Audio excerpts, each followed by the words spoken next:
game so far in the NALCS, and you called it. Oh, it is baby. banned away. There we go. That'll be the one prediction I give right all year. Captain But Flowers, the new coach. Ornn banned away. Team Liquid deciding that they're going to force FlyQuest to show something new. Yeah, I mean, as you said, every one of their wins has come on it. They're 3-0 with Ornn. The only other pick was a Braum, which they did lose with, so certainly has been critical to their success. Looking like Aatrox or Urgot will get through, which generally means both will get through, as teams usually opt into a trade in that regard. Really excited to see if we're going to continue the craziness that Game 1 started us off with. Are we going to see more of this no-farm top lane style? Are we going to see more of these crazy flex picks? Jace being moved to jungle, Aatrox being moved to jungle. And Jace is actually the ban. Jace taken off the table. Means FlyQuest now has plenty of those S-tier picks to choose from. Hovering over the Gangplank seems very unlikely. So yeah, the Urgot, not surprised at all to see that one. Yep, and usually you do get the trade when Urgot does go over, but we did see last game, obviously, both ended up on one side. This game, it is going to be the Aatrox flex, going to be going to Impact or Jensen. We have seen it come out for TL already this season. It was played by Jensen in that game. And not Afro move. I was thinking Afro move from last game because he's the one who picked the Alistar He's the last cow. game. The cows don't move. There's association, I get it. Well, the Alistar is picked up for CoreJJ, who has honestly been a pretty big playmaker so far for Team Liquid. This guy has been having some very impressive performances so far, and Alistar is one of those champions that you can really stand out and shine, even on a role like support that traditionally doesn't have those highlight reel moments as much as other roles might. Yeah, definitely not, especially if you are playing the Enchanter kind of supports that sit back and shield and heal and do all that, but this is an engaged support. You definitely can get the highlights on the Alistar. Don't get excited, audience. It's a bait. Or is it? It's a bait. I think it's probably a bait, yeah. All right, Kaisa. I tried to warn you. He did. He was looking out for you. I know. It's an emotional roller coaster here in pick ban at the LCS. It's hard to know. You just can't trust people these days. Hope plays a wicked game with the mind. Team Liquid baiting the fans in, but they lock in the Kaisa for themselves. Kaisa and Alistar going up against the Xayah Rakan, the lovers duo in the bottom lane for FlyQuest. And I like the Rakan once the Ornn is banned out, because that's still engaged potential. Definitely is, and I think that they should have priority in that bottom lane 2v2. We'll see how successful FlyQuest is going to be able to do with that. This bottom lane for FlyQuest has looked very good. They were getting 2v2 kills against ESM, against Ven and Xmithie, really finding a lot of success and kind of coming into their own. It feels like so far this split, but DoubleLift and CoreJJ have certainly been the duo to beat. They are standing alone at the top of the hill right now. FlyQuest looking to knock them down at least a couple pegs. Going into the second part of the bans here, Team Liquid decides they want to take some potential early jungle pressure off the table, getting rid of the Olaf. Well, FlyQuest says, you know what? I'm not a fan of popsicles or 7.5 seconds of Naya invulnerability. Let's get rid of Lissandra. Yeah, and especially when you are playing these champions that want to be able to move around, that want to be able to get in there. Lissandra can be very, very effective against someone like the Rakan, who just gets ulted when he tries to dive in. Can get popped very, very quickly. Taking away Galio, I think, is a smart move, as Pobelter has used that champion to great effect, picking up a player of the game with some incredible flanks on it back in week 1. And I think that so far, there's intelligent moves being made in the picks and bans on both sides.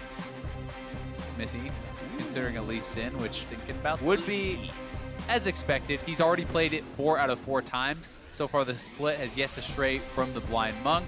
But this time, okay, all right. Gragas. The switch up is happening. Still plenty of playmaking potential on that Gragas pick. There is a small chance that this is something like a Gragas top and the Aatrox mid, and we could still get a jungle pick last, but certainly are expecting it to be Gragas coming out of the jungle here for Team Liquid. FlyQuest, do they use the Nunu? We've been seeing a little bit of this champion recently, and it looks like we'll see a little bit more here today. The snowballs, this champion is just so iconic. I mean, the Disco Nunu was the original feeding champion, and he's sort of built this bad reputation for himself of when when people see him, they automatically think of feeding just because of the bad solo queue reputation. And now he has an ability that, well, as you just said, can roll it down. But I've also seen this champion pop off. If Nunu gets ahead, he is nigh unkillable. He creates massive zones of control in teamfights through the use of his ultimate as well as his snowball fight and giant snowball abilities. The champ can be scary if played well and if he gets off to a good start. Final pick for FlyQuest will be LeBlanc for Pobelter. And part of that frustrating tankiness really is the self-healing that he has from his Q.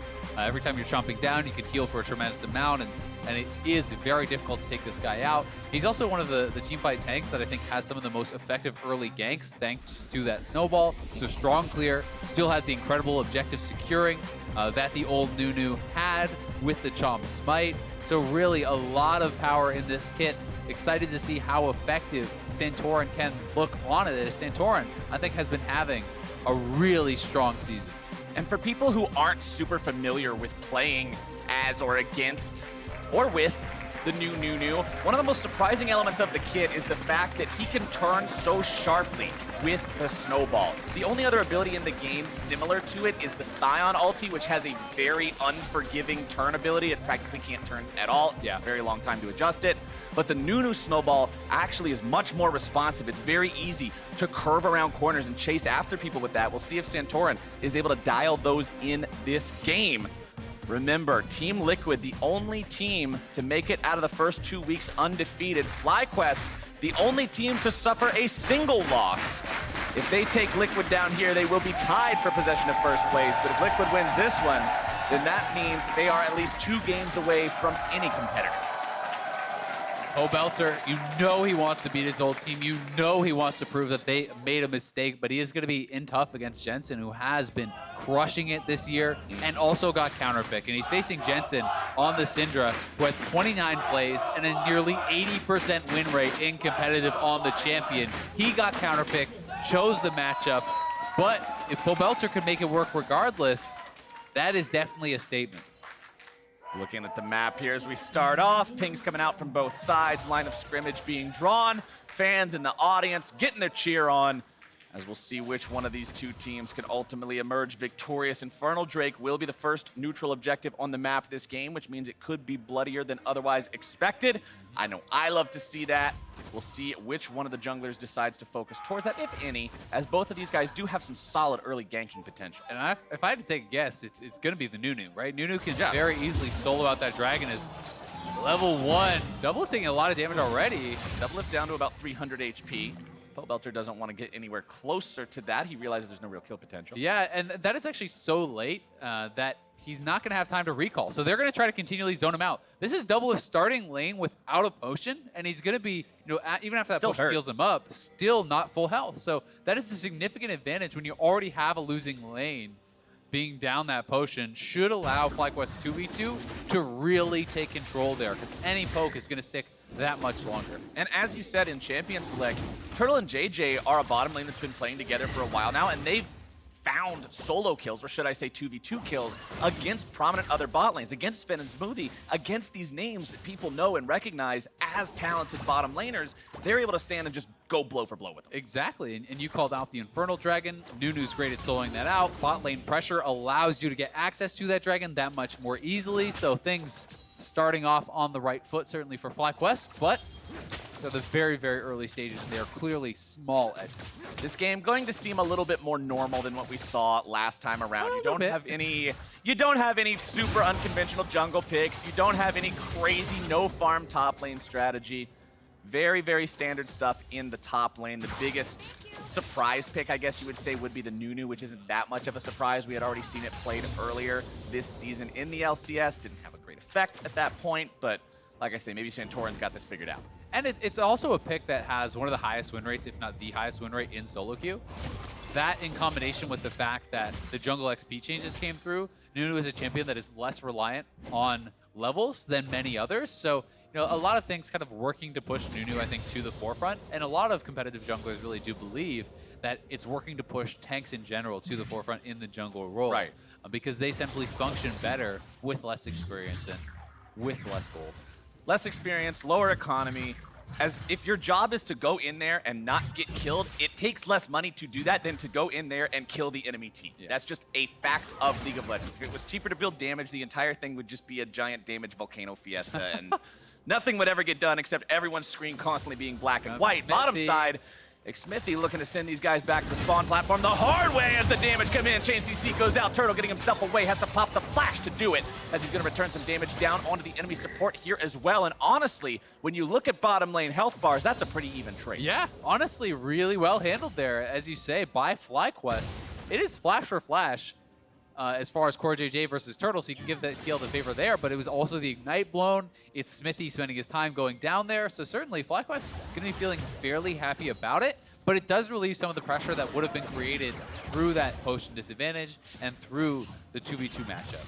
And let's talk Turtle here for a second, because this guy built himself a reputation for being known as one of the most aggro AD carry players in the game. Flash forward became something that would be commonly used to refer to Turtle, as he always wanted to go in and make these really big aggressive plays.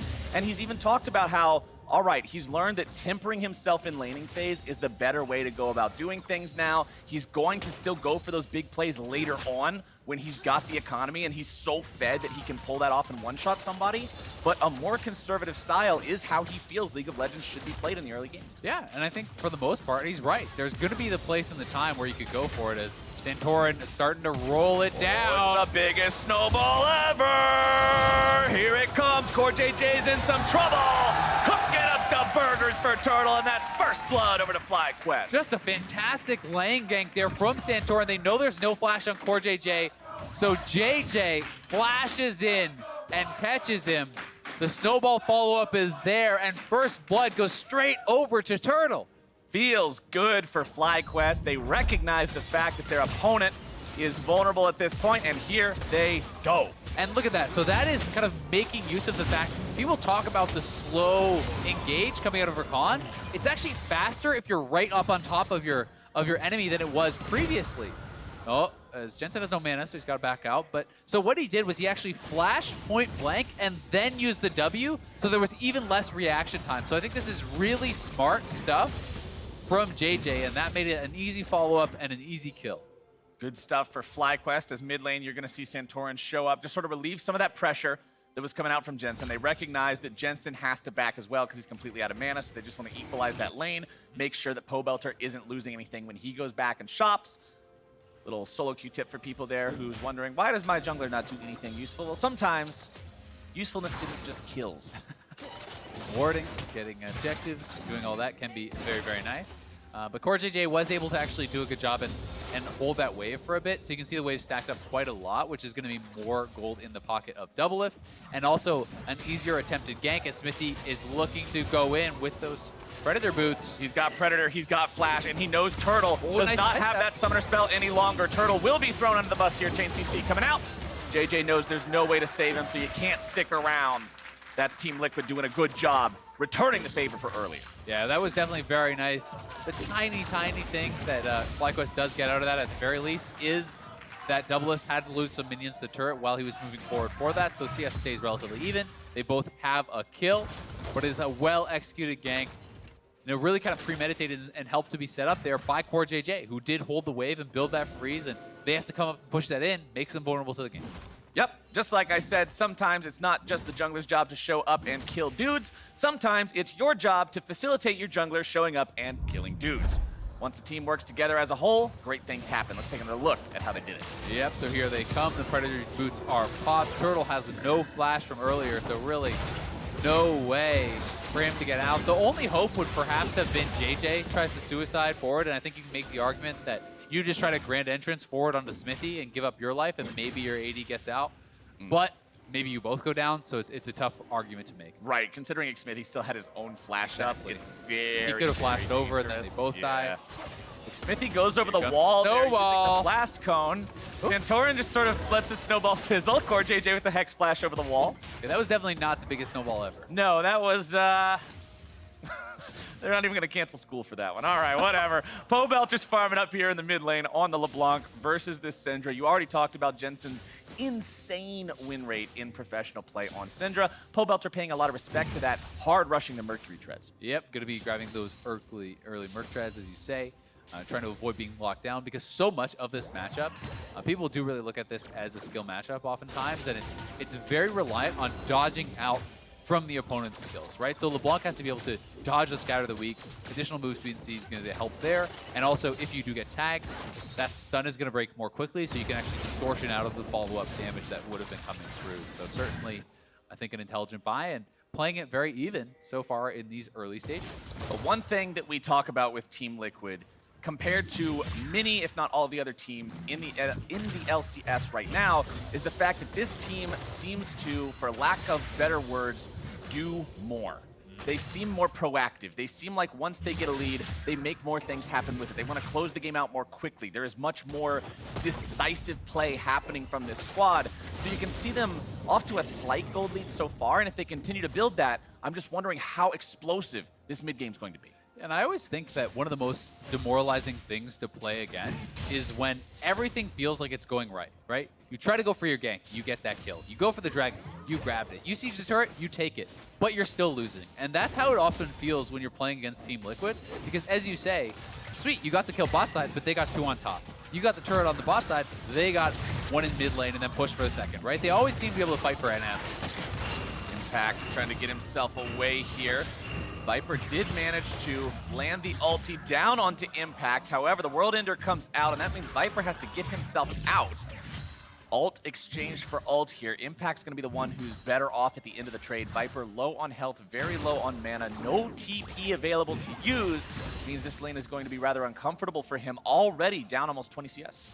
Yeah, really good job here by Impact, who is someone who is often criticized for his carry play, for his laning phase. You know, he's known as being such a fantastic team player, team fighter, plays the map incredibly well, and showing that he can dominate in lane as well.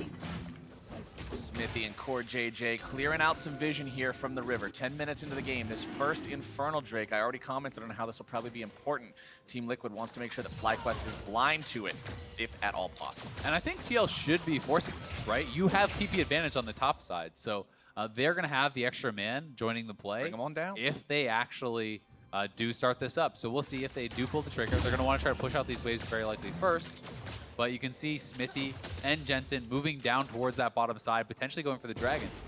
And let's go ahead and check in with what we talked about at the very start of this game when we saw DoubleLift lose a bunch of his health early on, walk into lane in what, as you said, a losing lane matchup with no potion and an injured health bar.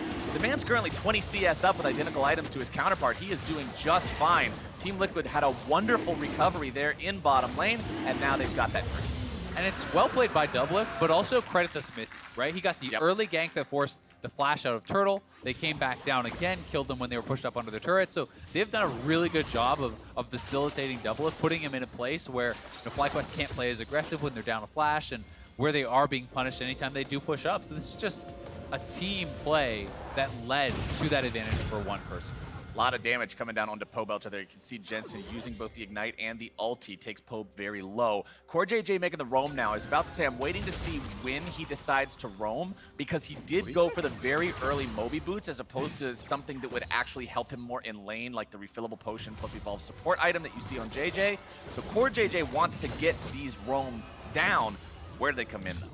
And that was actually a really nice little thing. Even just him roaming up there, yes, he didn't get a kill or anything like that, but he did stop the recall from Pobelter, because Pobelter is very low and he knows that Flash Ignite is on Alistar, so if you get comboed there, you likely die.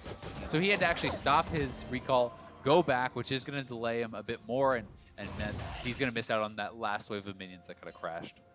It's the little things that pile up and add to the advantages that you find for yourself. And when we look at advantages, it's CS advantages across the board for Team Liquid. That's why when this game is tied in kills, they're 1,000 gold ahead of their opponents. And you have to add in the Infernal, which is going to be worth more and more the further you get in. You look at the completed items now. Stormrazor's already done for DoubleLift. You see that the Ludens is fully completed for Jensen. And 3 members show up. It is time to cash in on some plates. It is turret plating day as the Demolish charges up onto the turret. First plate will go down. Pobelter finds a little bit of damage there onto Jensen as Team Liquid decides, all right, they were able to stop the turret plating big play, but let's go ahead and look for Shelly if we can. Backing away from that one now, recognizing that FlyQuest is heading towards them, clearing out some wards along the way. Team Liquid not willing to over-index on something that seems too risky. Yeah, when everyone is around like that, it takes so long to actually knock down the Rift Herald early on, and Pobelter's going in. Here comes Viper. A lot of damage down onto Jensen there, and there's your ulti. Bring him into the grinder as Viper finds a kill for FlyQuest. TP comes in from Impact, but he quickly finds himself in the middle of multiple people. World Ender is ended prematurely. The Resurrection will keep Impact alive, but now that he does not have that big ultimate, that's another tool that Team Liquid has to respect themselves not having, as FlyQuest recognizes and says, yeah, go for Shelly. Yeah, they can start this right up, no problem. And Nunu is not going to take any damage doing this whatsoever, has so much sustain. Really well played there from Viper and Pobelter, comboing to take down Jensen, holding the ultimate on Urgot till after Jensen flashed. All these little things really paying off and getting them that kill.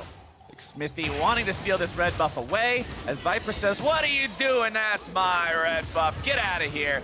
He's going to be knocked backwards with the cask. Impact rotating over just to make sure his jungler doesn't get in too much trouble. Xmithie, good job there, stealing that buff away, recognizing, hey, that's not a jungler I'm stealing it from. This might is free. Let's take another look at the Jensen go. Yeah, here it is one more time. Viper is around. The chains are landed. Jensen flashes, but he still gets rooted, and Viper held the ult to rip him up afterwards. Then force out the ultimate there from Impact. So really good stuff from FlyQuest. But as you say, despite the fact that they're making perhaps the better plays, it is TL out-farming them. And this is kind of what people point to when they just talk about TL having stronger individual players than other teams, having that laning skill that just pays so much now, especially in this turret plating world. 20 CS, top 15 in mid and bottom, pretty much even in jungle, and we don't count support. So very nice leads coming out here for Team Liquid. Next Drake is Infernal number. It is a day of Infernals. It is. Azael. Infernal number 2 spawning here in 60 seconds. We'll likely see the teams head over towards the river, try to contain that with vision. Had 3 straight in the last game and back-to-back in this one. Yeah. See if we can go for the clean triple. This is still a very close game, though, in terms of overall gold, so I wouldn't expect FlyQuest to just give over this Infernal, let Team Liquid have it. We'll see how hard both squads want to fight for that here soon, as Pobelter will shove up the wave in mid lane. Jensen moving back over to answer that here rather quickly. Does have the blue buff on both mid laners, so very easy to just spam push these waves. And you'll note that both teams sent their bottom lane back towards the side that the Dragon is on, right? They're back to the bottom lane. Top laners are back up top, and it is TP advantage for FlyQuest because Impact TP'd in to try to save Pobelter on that mid lane play. So this time, it should be FlyQuest that has priority. They should be the ones trying to force this dragon. And as a result, you see Impact, he's just running down. He knows he doesn't have the TP, so he's not going to wait. Choice.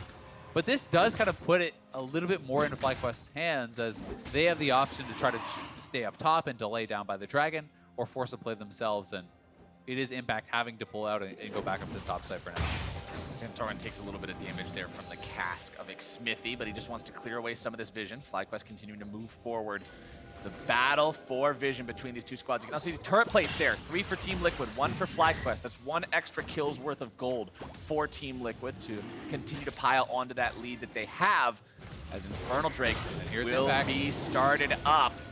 So now FlyQuest, they either have to TP down their Urgot, or they have to just give this up. And at the very least, TL wants to get that TP, and here it comes. It's going to be a fight.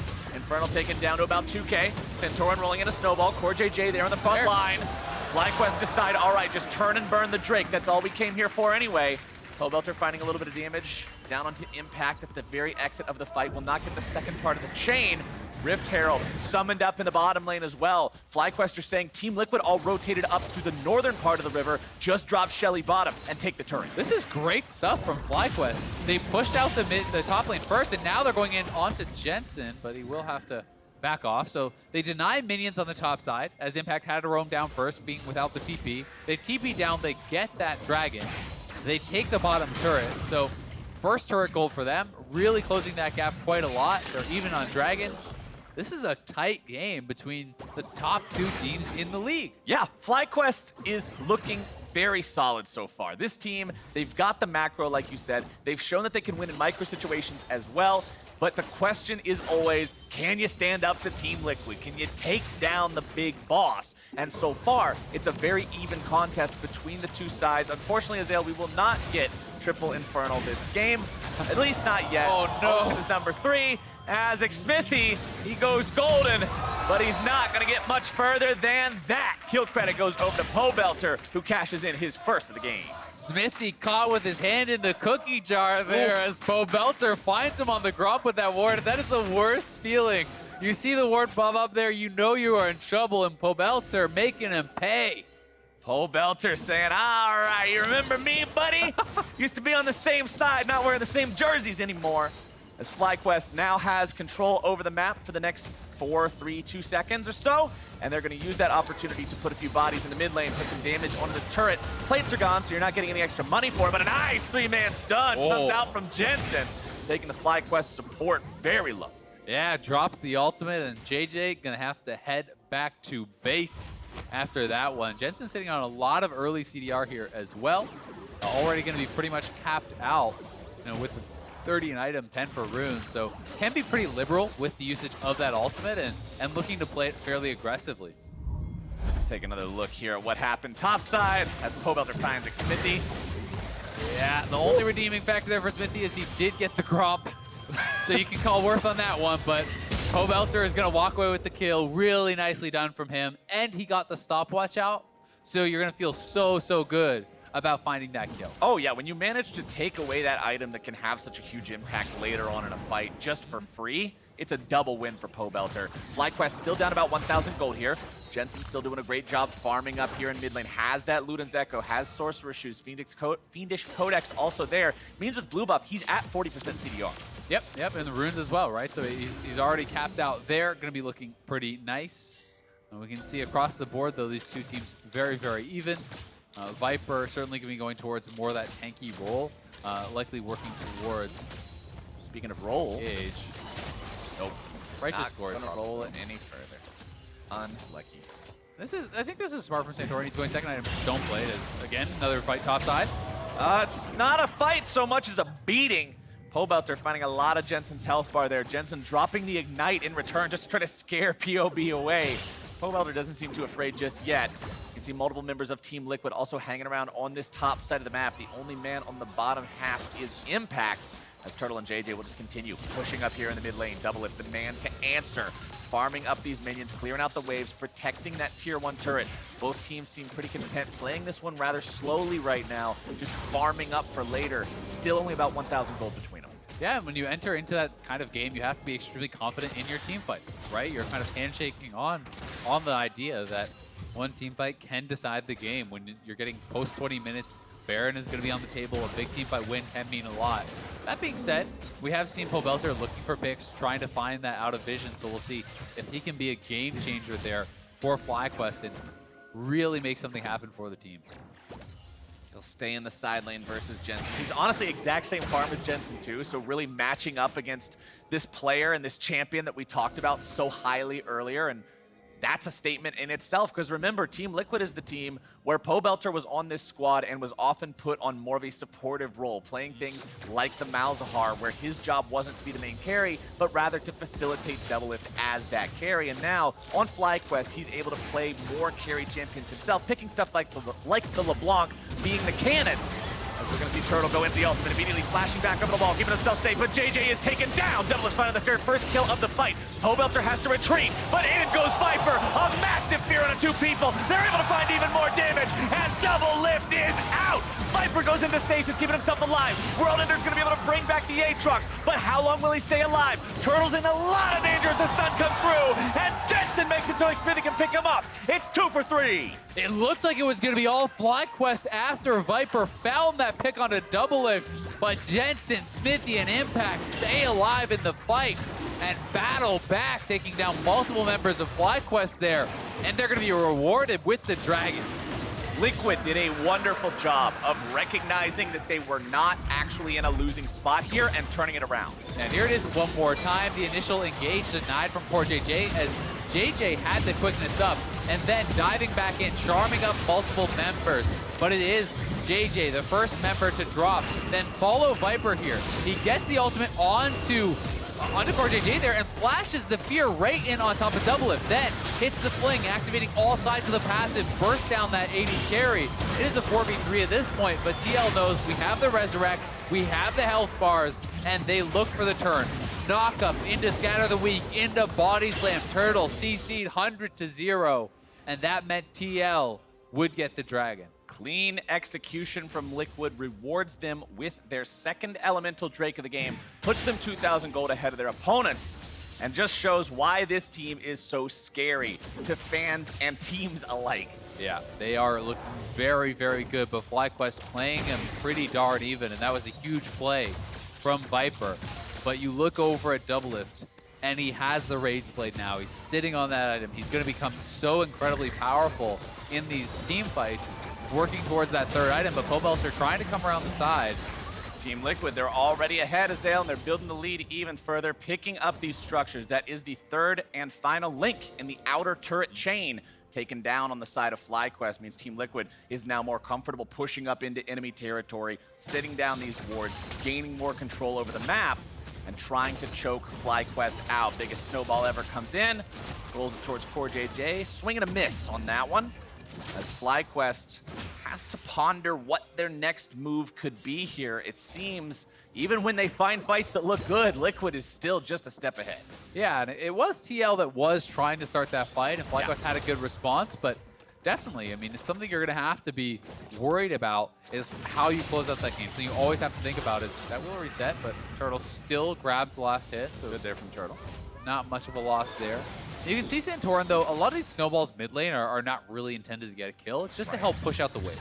And then once he pushes out the wave, he gets access to the river. He tries to go over to the river to establish vision control. So that is kind of the strategy that they're using right now. And we'll see if they can continue using that to great effect, because especially when Turtle hits 3 items sitting on that IE, someone like Nunu +1 can definitely take down the Baron. Oh, this guy really shreds through the Baron, giving the attack speed bonus to Turtle, being able to chomp through that with his Q.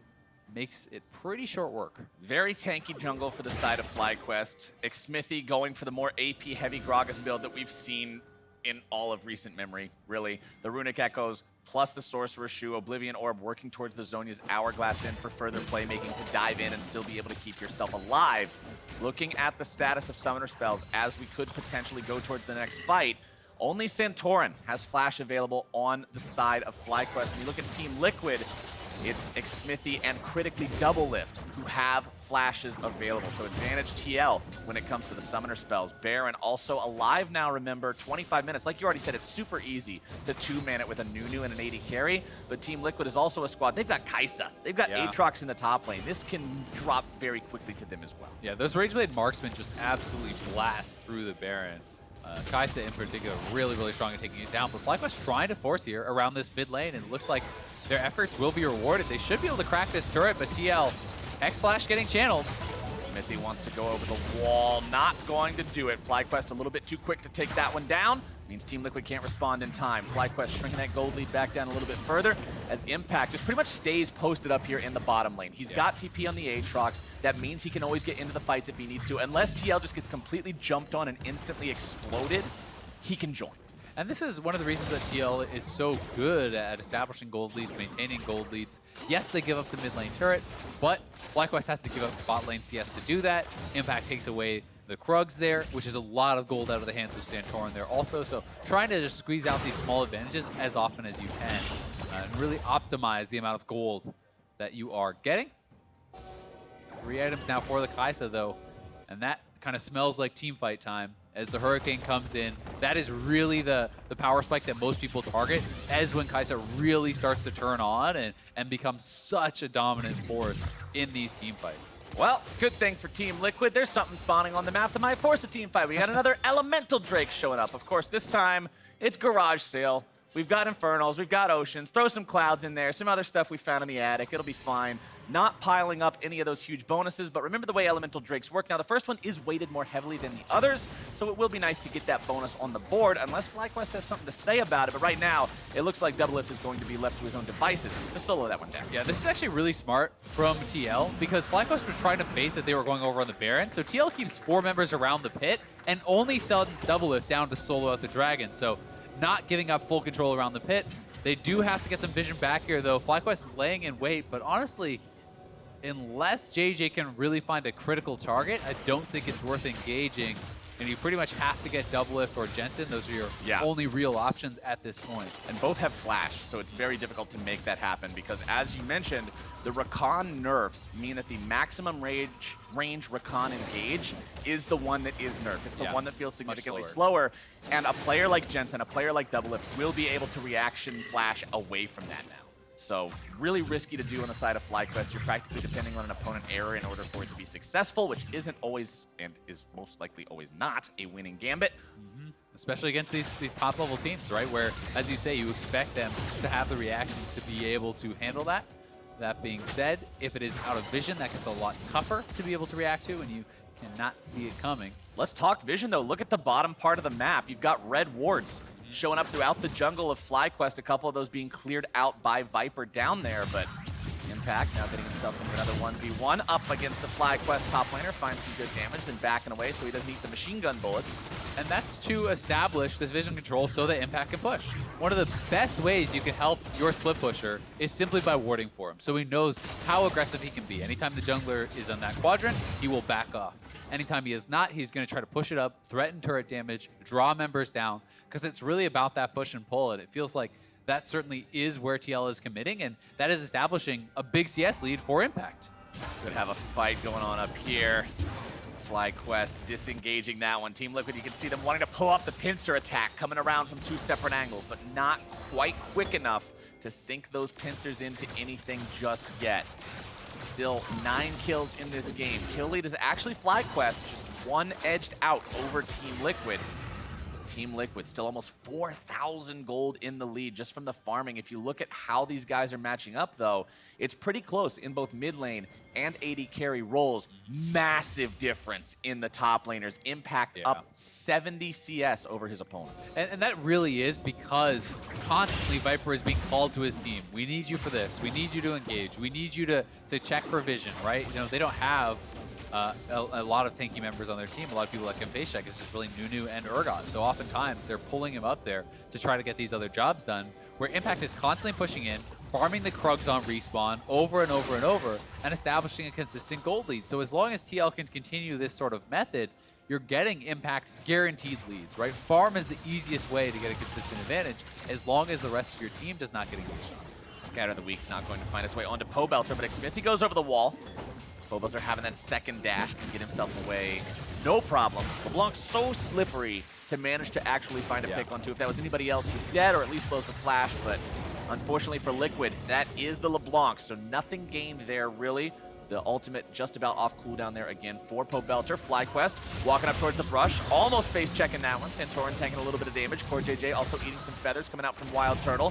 Pobelter approaching from the side. Xmithie also wants to come around and make the flank. This is where Team Liquid decides it is time to go. Xmithie with the flash into the body slam into a couple of different people. FlyQuest getting themselves away for now. Chain comes out, finds its way onto one enemy target as JJ's got the initiation onto multiple people here now as well. Jensen grabbed the kill onto JJ to start things off once again. A double kill now over onto Pobelter. Team Liquid makes it 2-0.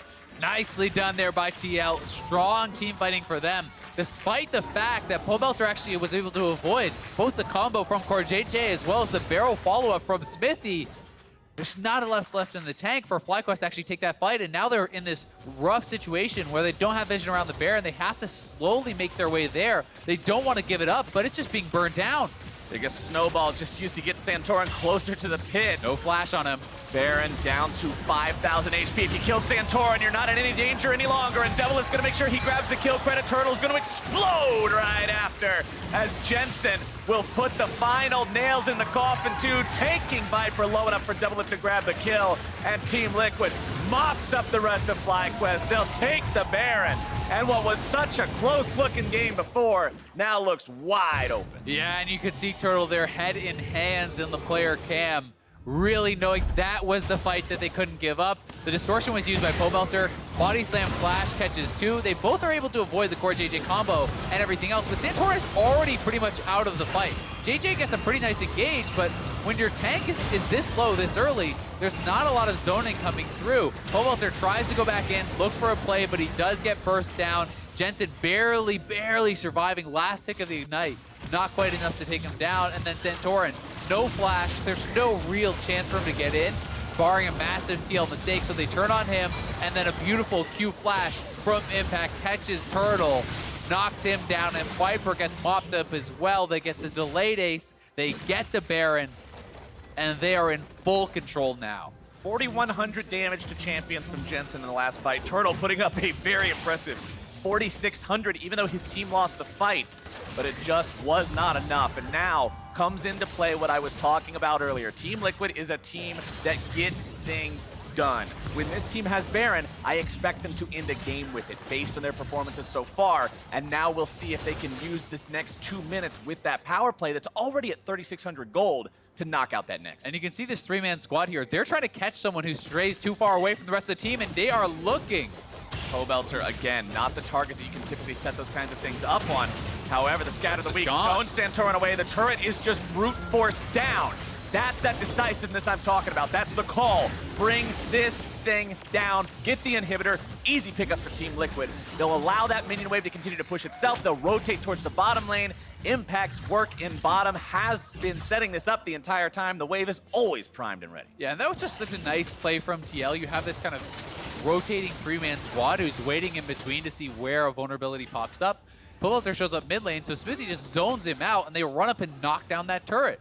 And then on the top side, they already had the wave pushing. Come collect that, knocking down this turret as well. This is a really well-timed Baron power play. Really well-timed push on both sides. This wave is going to be crashing around a similar time as you see Impact has the bot lane being pushed in, and Xmithie is escorting in those mid lane minions. So pressure coming in on all sides. Nice stun onto Pobelter, who gets himself away. Team Liquid now 4 men strong, continuing to push onto this turret. It's only got about a third of the HP left. That cannon minion will just continue plinking away at it. Plunk.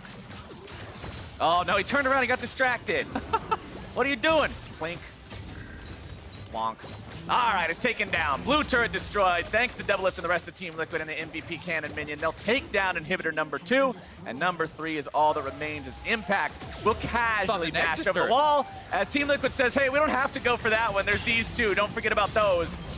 As this could be the final fight. Santorin has to go into the stasis here. Immediately going to be taken rather low. Into the back goes JayJ, but once again, he's not going to find a whole lot before he has to get away. Shutdown credit.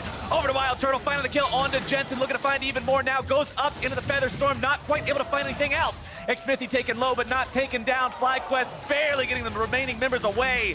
And Team Liquid says second cannot hold a candle to first. And they will retain their leadership of the LCS. 5-0. It was close for most of the game, but one decisive fight into the Baron, into just beautiful Baron pushing on all sides, timing out the waves so that they could crash at the same time.